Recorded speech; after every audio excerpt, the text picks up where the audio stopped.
Hola, ¿qué tal? ¿Cómo están? ¿Todo bien? Bueno, Rodrigo solo aquí para platicar de ópera. ¿Cómo? ¿De ópera? Sí, un buen amigo me dijo, oye, de los temas que tienes, habla de ópera. Y dije, bueno, pues sí, sí puedo hablar de ópera, pero no sé cuál vaya a ser la respuesta de quienes lo vean. Habrá quienes a alguien les interese la ópera y habrá quienes no, pero pues, tal vez tú los puedas interesar. Y entonces de eso se trata, de hablar de la ópera, este magnífico espectáculo que mucha gente no ha visto nunca en su vida y que ha tenido por ahí el comentario de que te la pasan gritando y nadie entiende nada. Lo cual alguna vez yo dije, bueno, también en los conciertos de rock, todo el mundo grita y nadie entiende nada.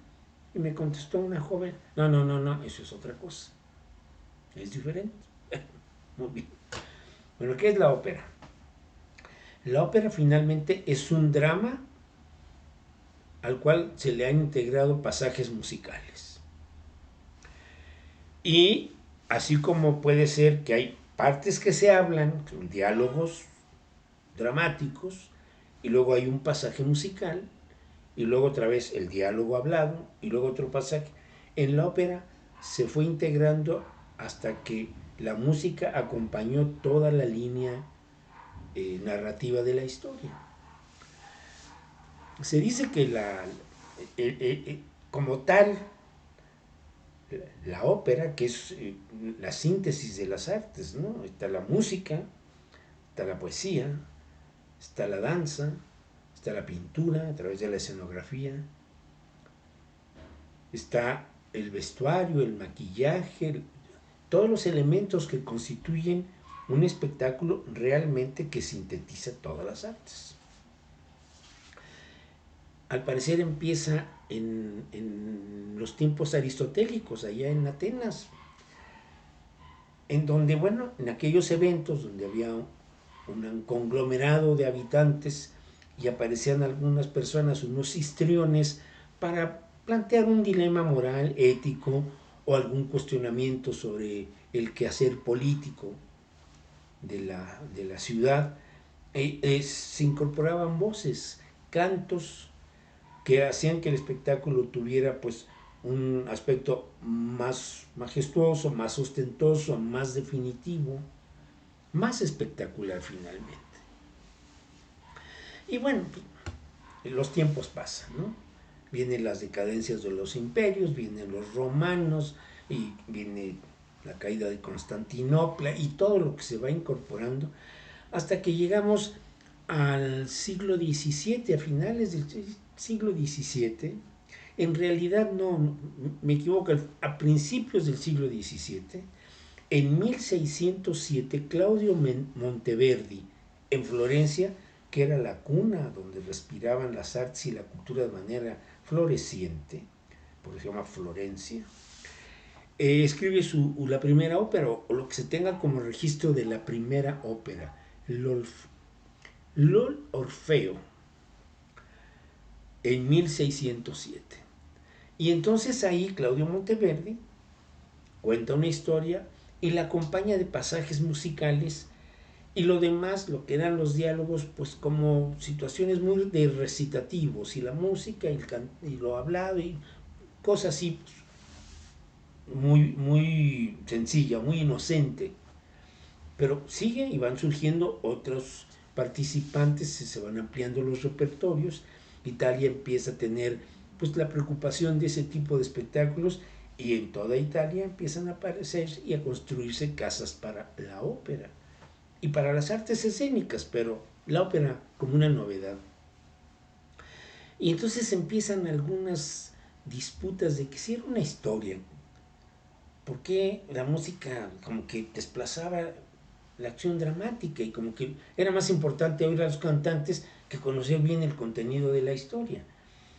Y un señor que escribe una ópera que se llama Orfeo y Eurídice, Gluck, plantea que lo más importante es el equilibrio y que la gente va al teatro para conocer la historia y que la música es acompañamiento y otros dicen que no, que la gente va a escuchar a los cantantes y que lo demás, ya me sé la historia. Que eso todavía por acá funciona en estos tiempos, ¿no? Pero entonces, bueno, ahí va pasando el tiempo, está la controversia. La ópera que se hacía en eso entonces fue una ópera muy diferente a lo que ahora se hace, ¿no? Bueno, llega el siglo XVIII y bueno, en el siglo XVIII, pues todo se hace con mayores innovaciones, con mayores ambiciones, con mayores pretensiones estéticas y empiezan a surgir distintos compositores entre el 17 y el 18 y está Mozart y está Rossini y está Bellini, Donizetti famosísimo, entre otras cosas, por una ópera que es, yo creo que sí, como su emblemática, Lucia de Lammermoor. Y están otras óperas. Y hay comedias de ambiente pueril, divertidas, ópera bufa se le decía, y empiezan a aparecer ya en el siglo XIX músicos con otras historias, generalmente cantos épicos, historias muy idealizadas. Y Verdi es un representante magnífico de eso. Él hace unas partituras musicales espléndidas y sigue habiendo esto, ¿no? El virtuosismo, la destreza de los cantantes y por el otro lado la necesidad de que las historias sean coherentes y que la gente asista para entender y para comprender una historia y que la música es un aderezo importante. No la música, porque la música está en todas partes, sino los pasajes para el lucimiento de los cantantes, el bel canto. Y así sigue. Y en las óperas de Verdi, pues son magníficas las arias que él tiene. Y en la década de 1850, casi al término de la década, escribe La Traviata. Y La Traviata ya corresponde al periodo romántico de la literatura y está basada en la novela La Dama de las Camelias de Alejandro Dumas. Y entonces es una de las primeras óperas donde se plantea un personaje atípico. Aquí no se trata de una princesa o de una reina o de... No, se trata de una muchacha con una vida cuestionable, que está cerca de un sector de la aristocracia y de la alta burguesía. Y ella está ahí, encantadora, atractiva, y no falta ahí quien se acerque a ofrecerle favores a cambio de favores. Y algunas personas como que leen la novela, pero aquí en su casa, pero ver la ópera, como que... Pero la ópera es bellísima, el final es estremecedor y conmovedor. Y como está en ese momento del romanticismo, en la ópera aparece el verismo italiano. Y el verismo era así como ya tratar de retratar a personajes que no tengan que ver ni con la nobleza, ni príncipes, ni campesinas, gente del pueblo, gente del mundo real, de la verdad, de ahí el verismo. Y están óperas famosas como Caballería Rusticana de Pietro Mascagni, conflicto de celos, pasión, amor, despechos, venganza. Y del otro lado aparece Ruggiero Leoncavallo con su famosa Payasos, un grupo de la comedia del arte en un paseo itinerante puebleando para llevar su espectáculo. Y hay también celos, infidelidad, rencor, asesinato. Y en ese periodo aparece, yo creo que el máximo exponente de la ópera italiana, Giacomo Puccini, que toma historias de lo que está ocurriendo, obras de teatro o novelas, pero él toma cosas que están ocurriendo y que están pues conmoviendo a la comunidad italiana. Y empieza con Manon Lescaut, basada en una novela de un pues, seminarista, el abate de Prévost, francés. Cuenta la historia de una muchacha que tiene un final trágico porque se enamora de un joven estudiante que no tiene muchos recursos y pues la ambición, la belleza, complicidades, así. Ese era el romanticismo, las tragedias.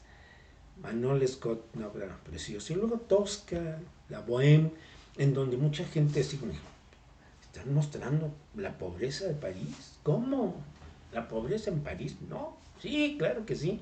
Ahí están una pobre costurera, un poeta ahí que vive, pues ahí como puede, de gacetillero en un periodiquito, un pintor que intenta hacer su obra y termina pintando rótulos y letreros en las calles, en los negocios.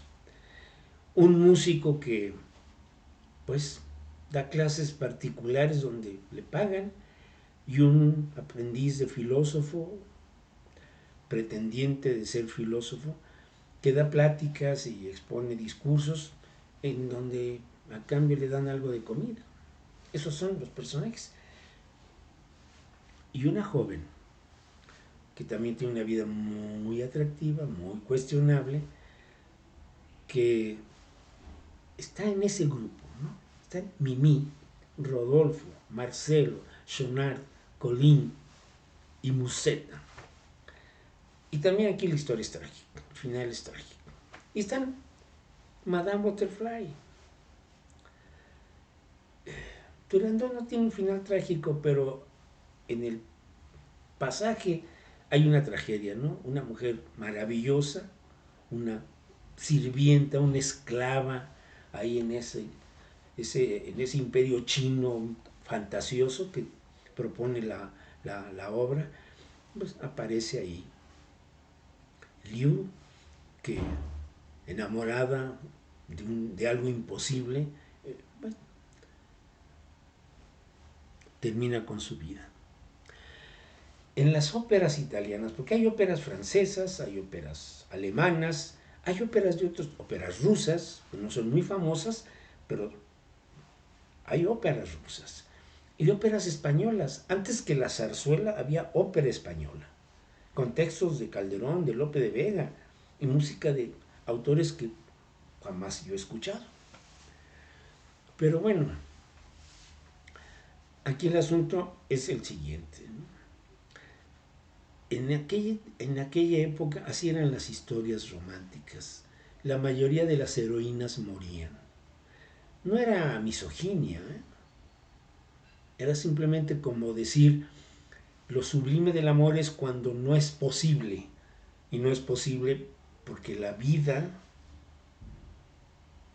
me deja aquí sufriendo la pena de perder a mi amada. Entonces mueren de tisis o tuberculosis, se suicidan, se avientan desde un castillo al vacío, se apuñalan, se vuelven locas. Bueno, pero no era misoginia, era una manera de decir, las mujeres aman terriblemente hasta la muerte. Yo les puedo decir que si se toman 5 minutos de su tiempo, 5 minutos, vayan a YouTube y busquen óperas. Hay pequeños fragmentos con subtítulos en español y pueden ustedes enterarse de algo, pero escuchen la música. La música es muy descriptiva. Si la frase está diciendo así, que tú me has golpeado y con esto has creado que se burlen de mí, la música ayuda a decir eso, ¿no? Hay una ópera famosísima, recientemente de las más convocadas, que se llama Andrea Chenier, de Humberto Giordano. Busquen Andrea Chenier, vean pasajes, hay la ópera completa, pero vean pasajes, oigan esas voces entrenadas de manera maravillosa, sopranos, tenores, mezzos, contraltos, barítonos, bajos, esas voces entrenadas para hacer grandes cantos. Y vean ustedes las grandes producciones. Algunos no están muy de acuerdo con las nuevas producciones, pero bueno, si uno pensara cómo empezó la ópera allá en el siglo XVII, lo que se hizo en el XVIII y lo que se hizo en el XIX no tiene nada que ver con lo que debe haber sido la ópera. Es así. No, la ópera, como todas las artes, se renueva, se renueva, se renueva. Por eso está viva y vigente y exitosa en gran parte del mundo. Aquí tenemos poca ópera, son otras circunstancias. Pero de aquí han salido magníficos cantantes. En México hemos aportado al mundo operístico grandes cantantes, grandes intérpretes operísticos. Vean un ratito YouTube, busquen algo. A lo mejor dicen, ay, no entiendo nada. Es como ver el fútbol americano, ay, no entiendo nada. Bueno, pues trata de entenderlo. Sí, cuando yo era chamaco, pasaban en una estación de radio, que era Radio 620, canciones en inglés, y medio como que las queríamos cantar, no entendíamos nada, pero las cantábamos. Pues igual les va a pasar con la ópera. Es una recomendación, una sugerencia. Vean un rato, 5 minutos. A lo mejor dicen, nada, y ya no pasa nada. A lo mejor dicen, cantan bien, y el escenario está muy bonito, y las luces, y el coro, y los bailarines, o sea, es un espectáculo. Ya me voy. Nos vemos pronto. Cuídense.